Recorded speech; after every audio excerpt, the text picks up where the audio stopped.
भोपाल की पार्लिमानी सीट सबकी तवज्जो का मरकज बनी हुई है। बीजेपी ने बम धमाकों के इल्जामात का सामना कर रही साध्वी प्रज्ञा सिंह ठाकुर को कांग्रेस के सीनियर लीडर दिग्विजय सिंह के खिलाफ मैदान में उतारा है। दिग्विजय सिंह की ताईद में साधु संत भी मैदान में उतर गए हैं।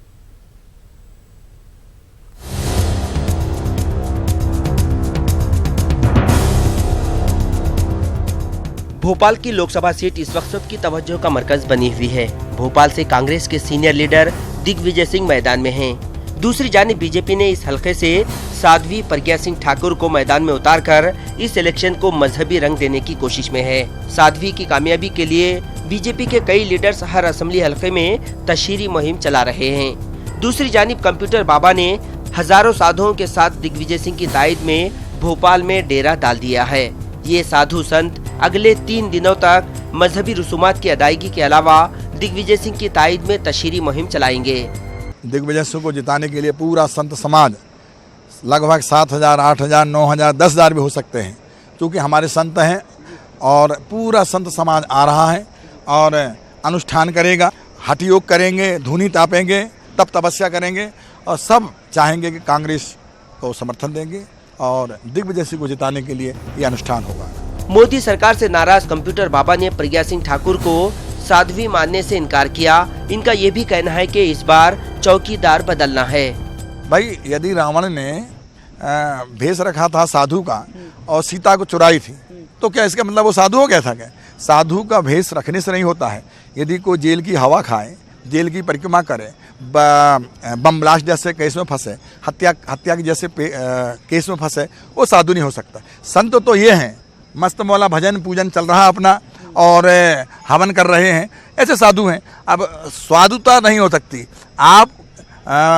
मैं तो कह रहा हूँ कि बीजेपी हमारे संतों को भी ये ऐसे ही उपयोग करती है। उनको लगा कि हमें अब कैसे हिंदू कार्ड खेलना चाहिए, तो दिग्विजय सिंह के सामने चूँकि उमा भारती ने मना कर दिया, चूँकि हमारे शिवराज सिंह ने मना कर दिया, बहुत सारे जो हैं नेताओं ने मना कर दिया कि हार न जाएं कहीं दिग्विजय के सामने, तो किसी संत को खड़ा कर दिया, संत के चोला को खड़ा कर दिया कि लोगों को बरगलाने के लिए। पर ये जनता जनार्दन साधु संत सब समझ गए हैं कि मंदिर नहीं तो मोदी नहीं, और संतों ने तय कर लिया है राम राम ही अब की बार और बदल के रख दो चौकीदार। दिग्विजय सिंह की ताईद कर रहे संतों ने कहा कि बीजेपी और मोदी ने राम मंदिर के नाम पर अवाम को धोखा दिया है। बीजेपी की सरकार में रामलला है टाट में, बीजेपी की सरकार में रामलला है टाट में और मोदी योगी है ठाट में। दिग्विजय सिंह को संतों की ताईद के बायस बीजेपी की मुश्किलात में मजीद इजाफा हुआ है।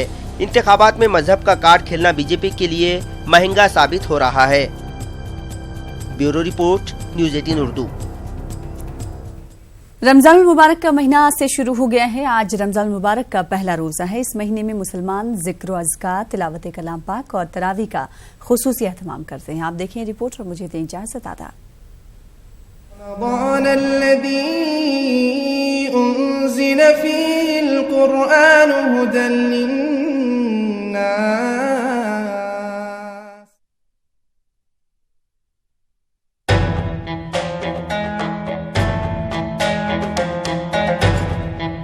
रमजानुल मुबारक का आगाज हो चुका है।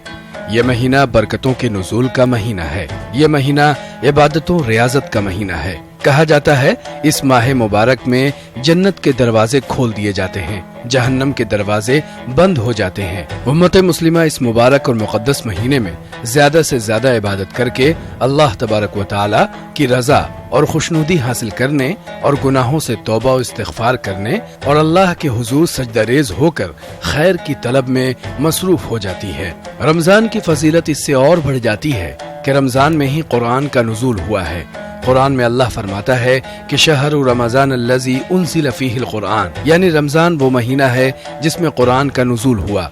रमजान में लैलतुल क़द्र आती है जो कि हजारों रातों से अफजल है। सूरतुल क़द्र में इसका तज़किरा आया है। रमजानुल मुबारक को 3 अशरों में तकसीम किया गया है। रमजान का पहला अशरा रहमत वाला होता है। इन अशरा के अय्याम में रोजादारों पर रहमतों का नुज़ूल होता है। दूसरा अशरा मग़फ़िरत वाला होता है। इन अय्याम में मुसलमान खुदा से मग़फ़िरत की तलब करते हैं। और तीसरा अशरा जहन्नम से निजात और खुलासी का है। मुसलमानों के लिए इस माह का हर अशरा अहमियत का हामिल है। आखिरी अशरा इस लिहाज से ज्यादा अहम है कि इस अशरे में शब कदर आती है। रोजे के जहाँ रूहानी फवायद है, वहीं इसके तिब्बी फवायद की भी एक लंबी फहरिस्त है। ताज़ा रिसर्च के मुताबिक 30 रोजों के दौरान इंसान का बदन कैंसर के जरासीम से पाक हो जाता है। Bureau report, news 18 Urdu.